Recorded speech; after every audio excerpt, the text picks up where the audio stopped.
In the year of 1947, the British decided to leave India, but just before they packed their bags, they had made India bleed even more by pushing it into a deadly civil war. Who would have thought at that time that just in a few decades, Indian companies would be buying and taking over the top British brands like Jaguar, Range Rover, or the famous tea brand that we know as Tetley? Who would have imagined that an Indian brand Tata would buy a steel company Corus and provide jobs to the British in their own land, but without making it a colony?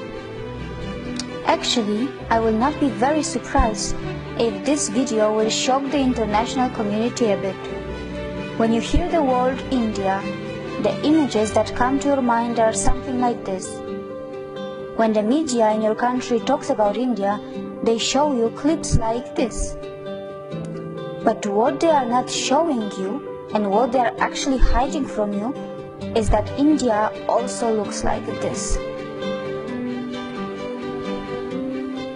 Who could have thought a few decades earlier that the British government would be panicking and calling a special session of parliament when an Indian company Tata would decide to sell their brand Corus, which would be making thousands of British jobless? Who could have thought that in just a few decades after the independence from the British, an Indian company Tata would actually become the biggest private sector employer of the UK?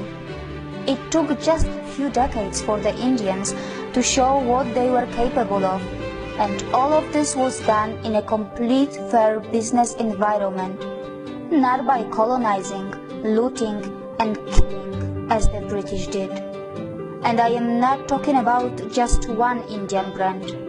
Today, there are many brands and individuals from India who are creating huge business empires on the land of the UK.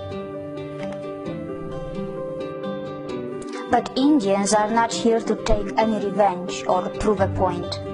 They are just doing what they have been always good at, and that is not just yoga, Ayurveda or IT.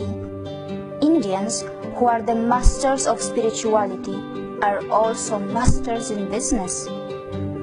Indian economy has finally gained momentum, and mind you, it has not got to the fifth gear yet.